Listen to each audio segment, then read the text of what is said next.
Good afternoon. आज संस्कृत कक्षा पाठ 5 और पाठ का नाम है सुवचनानी। सुवचनानी का अर्थ है अच्छे वचन। इस वचनानी वचन शब्द बहुवचन और वचनम नपुंसकलिंग और ये बहुवचन में है। वचनम वचने वचनानी और इसमें सु उपसर्ग लगा हुआ है। सु उपसर्ग सुवचनानी अर्थात अच्छे वचन। सुवचनानी तो इसमें श्लोक दिए गए हैं। इस श्लोक को आप लोगों ने शायद क्लास 6 में भी पढ़ा था। ठीक है, क्लास 6 में भी आप लोगों ने पढ़ा था इसे। अब हम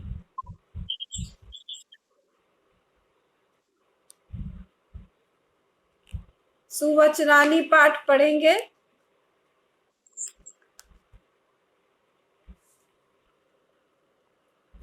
ये जो श्लोक है, इसमें जितने भी श्लोक दिए गए हैं ये सुभाषितानी से लिए गए हैं। सुभाषितानी के लेखक के बारे में तो अभी बता पाना कठिन है, परंतु इसमें जीवन उपयोगी अच्छे आचरण, जीवन जीने की कला, जितने गुण होने चाहिए उन सबों के बारे में इस पाठ में दिया गया है।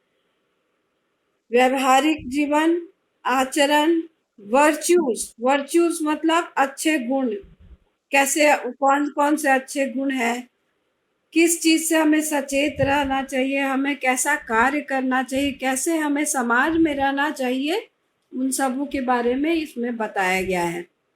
तो पहला श्लोक देखो, विद्या विवादाय। हाँ बोलिए।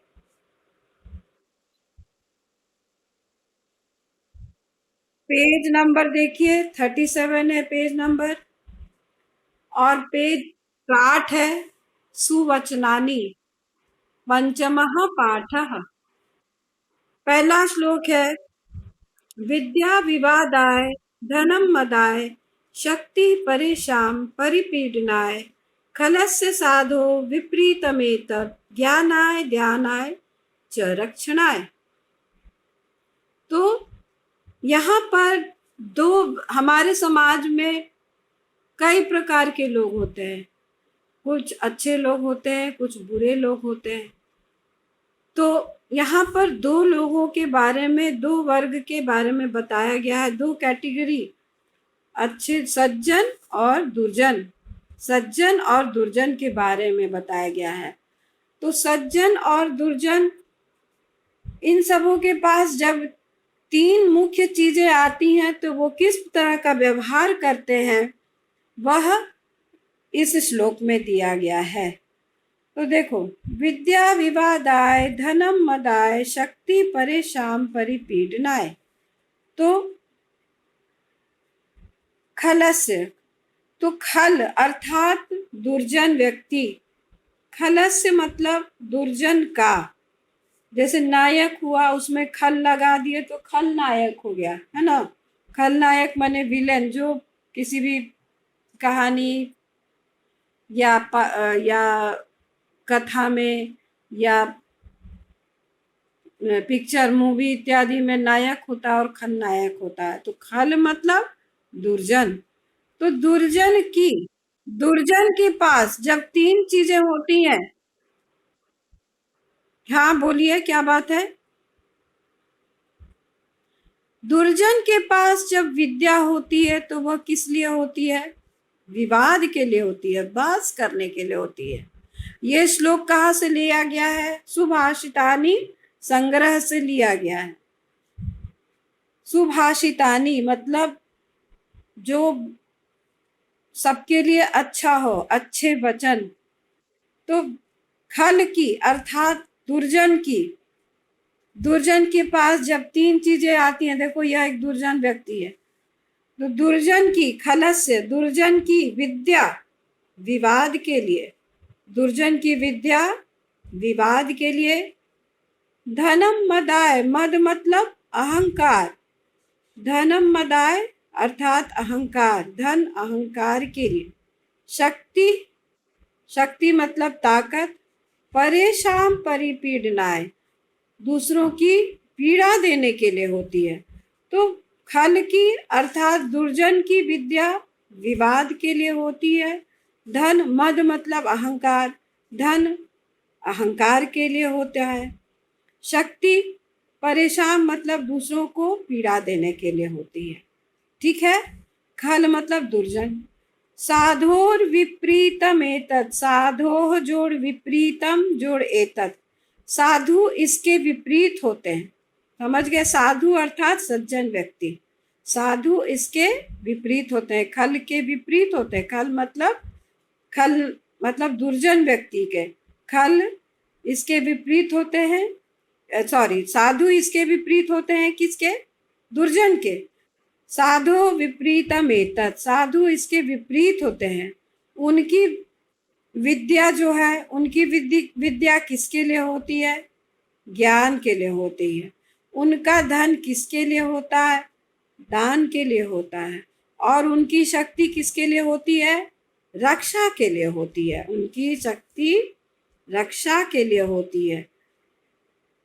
दुर्जन की विद्या विवाद के लिए, धन मद मतलब अहंकार, धन अहंकार के लिए, शक्ति दूसरों को पीड़ा देने के लिए होती है। साधु इसके विपरीत होते हैं। उनकी विद्या ज्ञान के लिए, धन दान के लिए तथा शक्ति दूसरों की रक्षा के लिए होती है। तो समझ गए तुम लोग? समझ गए आप लोग? बताइए। हाँ, तो बताओ, अब बताओ, दुर्जन की विद्या किसके लिए होती है? दुर्जन की विद्या, दुर्जन दुर्जन की विद्या बहस करने के लिए, विवाद करने के लिए होती है। ठीक है। अब बताओ, दुर्जन की शक्ति किसके लिए होती है?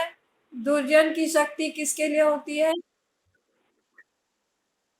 दूसरों को पीड़ा देने के लिए, दूसरों को कष्ट देने के लिए होती है।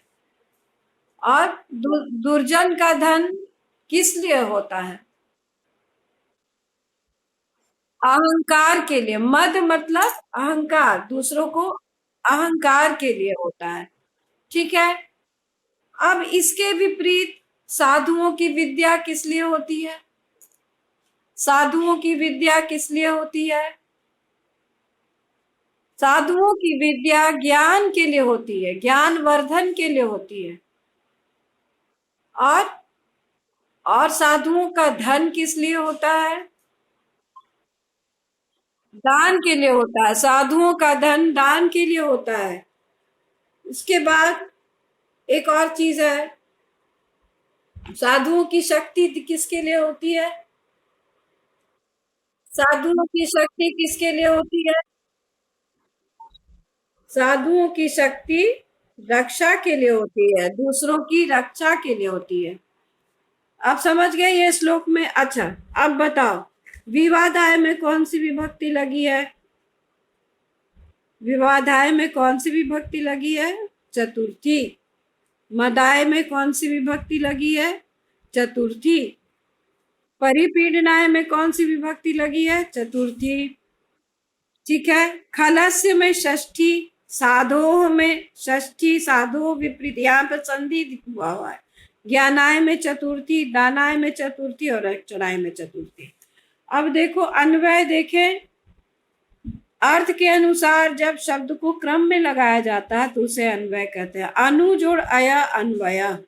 खलस्य विद्या विवादाय, धनम मदाय, शक्ति परेशान परिपीडनाय, साधु एतत् विपरीतम ज्ञानाय च। साधु इसके विपरीत होता है।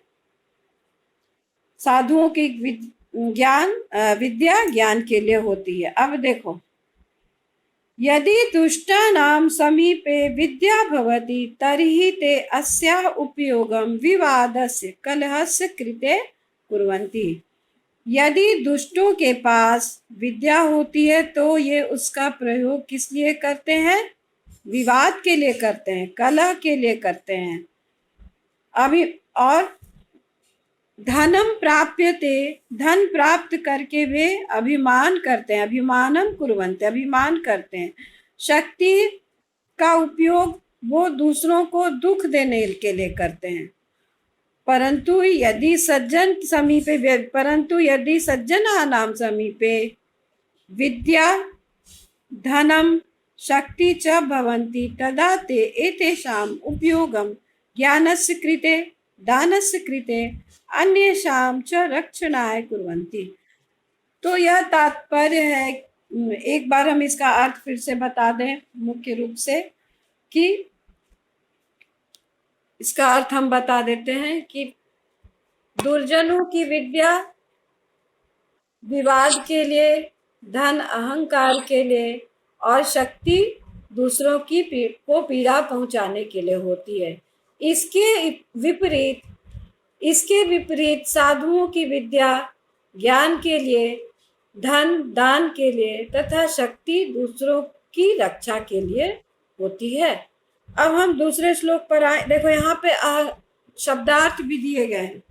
शब्दार्थ, मदाय का अर्थ है अहंकार के लिए, परिपीड़नाय का अर्थ है सताने के लिए, और परेशान का अर्थ है दूसरों के, और खलस्य का अर्थ है दुष्ट का।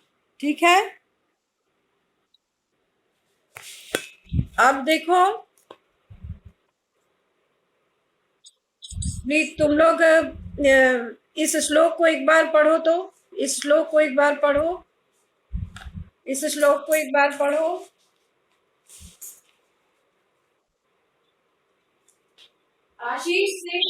आशीष सिंह पढ़ो उसको।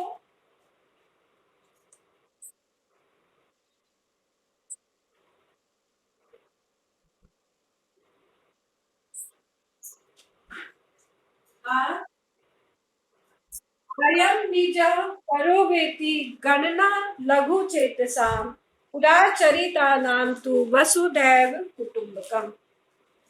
आगे का श्लोक है, अयं निजः परो वेति गणना लघु चेतसाम् उदारचरितानां तु वसुधैव कुटुम्बकम्। बहुत आसान है ये। यह मेरा है, यह दूसरे का है, यह दूसरे का है, ऐसी सोच किसकी होती है? ऐसी सोच छोटी बुद्धि वालों की होती है। ऐसी सोच किसकी होती है? यह मेरा है, अयम निजम, यह मेरा है, परोवेति, यह दूसरे का है, परह जोड़ वा जोड़ इति, दूसरे का है। ऐसी सोच किस लिए होती है? छोटी बुद्धि वालों की होती है, छोटी बुद्धि वालों की होती है। उदार हृदय वालों के लिए उदार चरितानाम तु वसुधैव कुटुम्बकम। उदार हृदय वालों के लिए तो पूरी पृथ्वी ही परिवार के समान है। यह मेरा है, यह दूसरे का है, ऐसी सोच किसकी होती है? जिसकी बुद्धि छोटी होती है, छोटी बुद्धि वालों की होती है। परंतु जिसका हृदय उदार है उसके लिए पूरी पृथ्वी परिवार के समान है। वसुधैव कुटुम्बकम।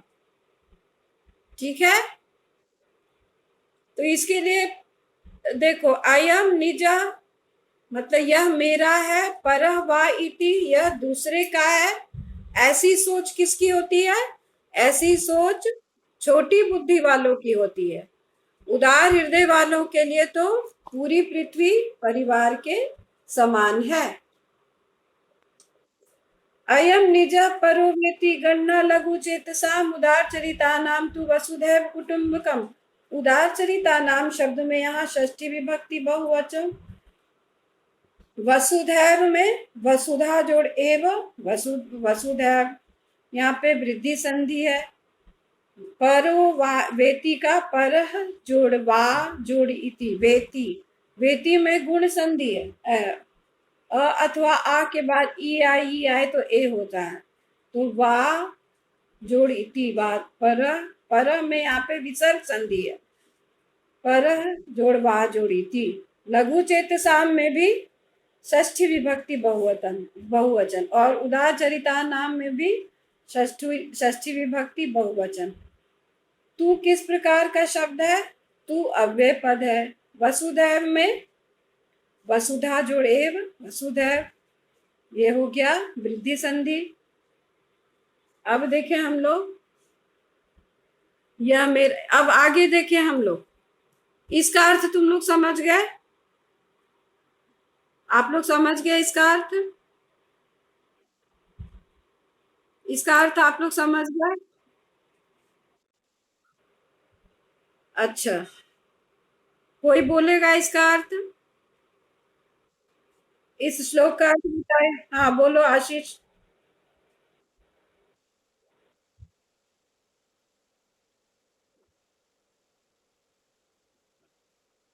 लघु चेतसाम का अर्थ है जिसका हृदय छोटा होता है। हाँ हाँ हाँ, उसकी बुद्धि कैसी होती है? हाँ। अच्छा। हाँ, एक समान होती है, परिवार के समान, कुटुंबकम मतलब परिवार के समान। अब देखें आगे का श्लोक, महाजनस्य संसर्ग कस्य न उन्नति कारक पद्म पत्र स्थितम वारी दत्ते मुक्ता फल श्रियम। यहाँ पे अच्छी संगति के बारे में भी कहा गया है। तुम लोगों ने सत्संगति पढ़ा है, सत्संगति धर्म शिक्षा में, नैतिक शिक्षा में। तो ये देखो, महाजन मतलब अच्छे लोग, अच्छे लोगों के संसर्ग से, अच्छे लोगों के साथ से किसकी उन्नति नहीं होती, अर्थात सबकी उन्नति होती है। महाजनों के साथ से किसकी उन्नति नहीं होती, अर्थात सबकी उन्नति होती है।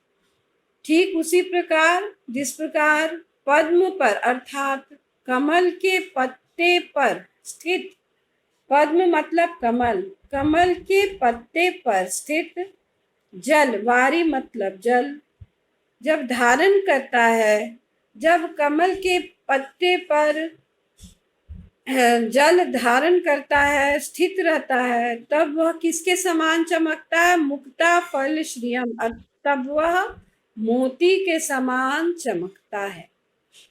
तो जल जब कमल, कमल का पत्ता इतना सुंदर होता है कि कमल का पत्ता जब इतना सुंदर होता है कि उस पर जब जल का बूंद पड़ती है तो वह मोती के समान प्रतीत होता है।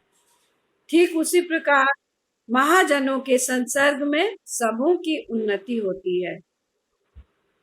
एक बार मैं अपनी मौसी के यहाँ गई थी, तो इतना साफ सुथरा होता है कमल का पत्ता कि हम लोगों को वहां पर, किसी प्रयोजन में हम गए थे, तो वहां पर हम लोगों को भोजन मिलता था कमल के बड़े बड़े पत्ते पर, ऐसे पत्ते पर मिलता था, और वो पत्ता इतना सुंदर और साफ होता था कि उस पर और खाने का स्वाद ही अलग होता था।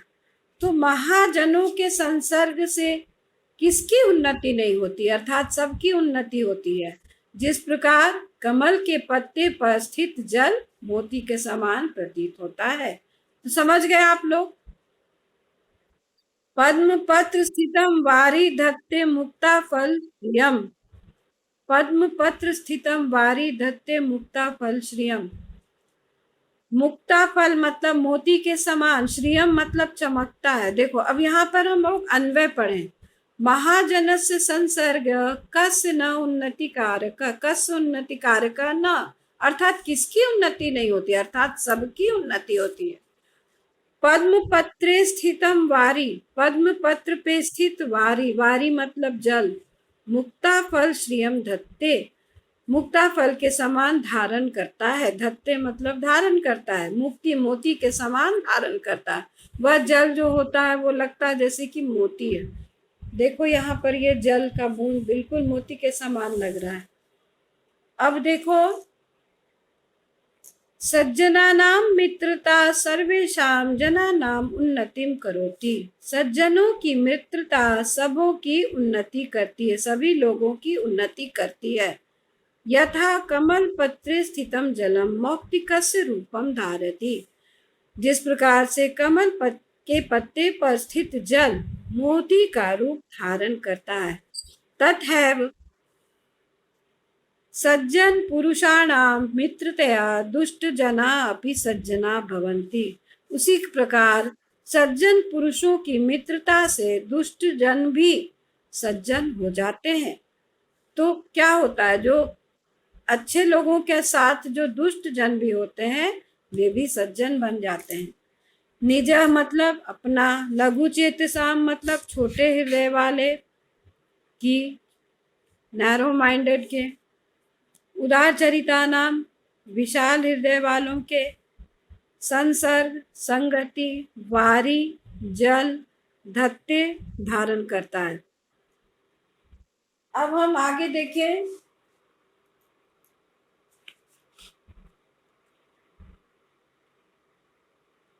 नेक्स्ट श्लोक।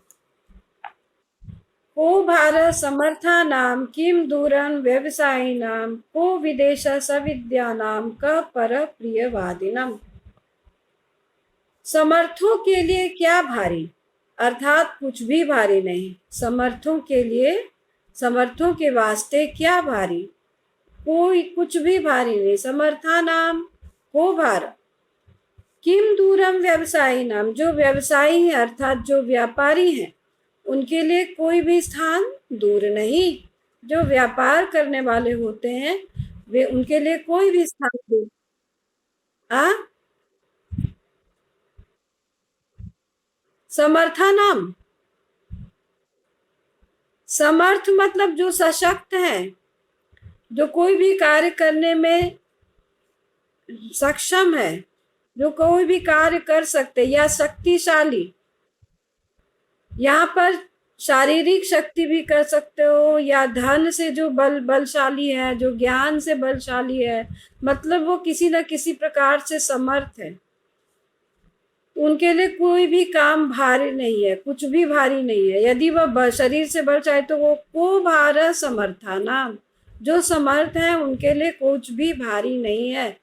किम दूरम व्यवसायी नाम, व्यवसायियों के लिए कोई भी स्थान दूर नहीं है। व्यवसायी मतलब व्यापारियों के लिए कोई भी स्थान दूर नहीं है। किम दूरम व्यवसायी नाम, व्यवसायियों के लिए, व्यापारियों के लिए कोई भी स्थान दूर नहीं है। को विदेशः सविद्या नाम, विद्वानों के लिए कोई भी स्थान दूर नहीं है। जो विद्वान होते हैं उनके लिए कोई भी स्थान विदेश नहीं है। वो अपनी काबिलियत से, अपनी शिक्षा से, अपनी विद्वता से कोई भी जीविका पा सकते हैं, अर्थात कोई भी काम पा सकते हैं और वहाँ पर वह गुजर बसर कर सकते हैं। तो जो विद्वान है उनके लिए कोई भी स्थान विदेश नहीं है। कह परः प्रियवादिनम, सबसे अच्छा है कि जो प्रिय बोलने वाला है, जो अच्छा बोलने वाला है, जो मीठा बोलने वाला है, उसके लिए कोई भी पराया नहीं है। उसके लिए कोई भी पराया नहीं है। कह परः प्रियवादिनाम, जो प्रिय बोलता है, जो अच्छा बोलता है, जो मीठा बोलता है, उसके लिए कोई भी पराया नहीं है। उसके लिए कोई भी उसके लिए अनजान नहीं। तो सबसे पहले हम देखें को भारत समर्थानाम, जो समर्थ है उसके लिए, उनके लिए क्या भारी। जो व्यापारी हैं उनके लिए कोई भी क्या दूरी। जो विद्वान है उनके लिए कोई भी स्थान विदेश नहीं। और जो प्रिय बोलने वाले हैं उनके लिए कोई भी पराया नहीं। समर्था नाम भारः का व्यवसायी नाम दूरम किम, सविद्यानाम विदेशः का प्रियवादी नाम परः का। तो यथा शक्ति युक्त नरस्य कृते किमपि कार्यम भारम न भवति। जिस प्रकार से शक्तिशाली व्यक्ति के लिए कोई भी कार्य भारी नहीं है, व्यवसायियों के लिए कोई भी स्थान दूर नहीं। व्यवसायी मतलब व्यापारी, ट्रेडर, बिजनेसमैन, देखते हो बिजनेस करने वाला लोग कहाँ से कहाँ चला जाता है। व्यवसायियों के लिए कोई भी स्थान दूर नहीं है। विदुषाम अर्थात विद्वानों के लिए, कृते मतलब वास्ते, विद्वानों के लिए कोई भी स्थान विदेश तुल्य नहीं है। तथैव ये मानवा प्रिय वचनम वदन्ति, जो व्यक्ति अच्छा वचन बोलते हैं, तेषाम क्रियते कृते को अपि परकीय न भवति, उनके लिए कोई भी पराया नहीं है। परकीय मतलब पराया, उनके लिए कोई भी पराया नहीं है। तो समझ गए आप लोग, पूरा श्लोक हो गया इसका। इसका श्लोक का अर्थ हम लिख के भेज देंगे आप लोग को व्हाट्सएप पे, और आप लोग कॉपी में लिख लीजिएगा। कॉपी में सारा श्लोक लिख करके उसका अर्थ लिखना है।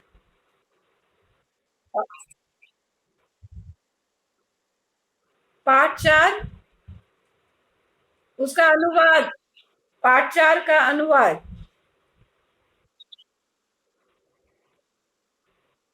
पाठ 4 का अनुवाद देखती हूँ मैं, भेज दूंगी, अभी भेजूंगी। पहले इसका ही भेज देती हूँ।